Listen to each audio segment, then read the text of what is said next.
Telangana Gaddar film అవార్డుల ప్రధానోత్సవం ఈ రోజు సాయంత్రం జరగనుంది. హైదరాబాద్ హైటెక్స్ లో అంగరంగ వైభవంగా ఈ కార్యక్రమం నిర్వహించనుంది రాష్ట్ర సర్కార్. ఇప్పటికే వివిధ కేటగిరీల్లో అవార్డులను ప్రకటించింది కమిటీ. విజేతలకు అవార్డులు అందజేయనున్నారు సీఎం రేవంత్ రెడ్డి.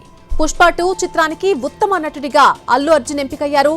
దీంతో బన్నీ కూడా అవార్డు తీసుకోవడానికి హైటెక్స్ రాబోతున్నారు.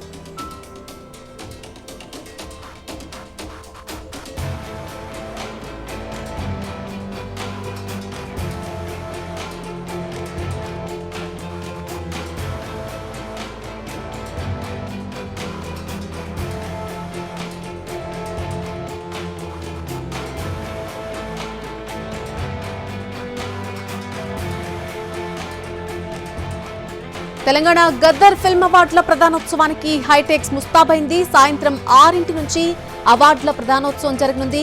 ఇప్పటికే రిహార్సల్స్ కూడా ప్రారంభమయ్యాయి. సీఎం రేవంత్ రెడ్డి విజేతలకు అవార్డులు అందజేయబోతున్నారు.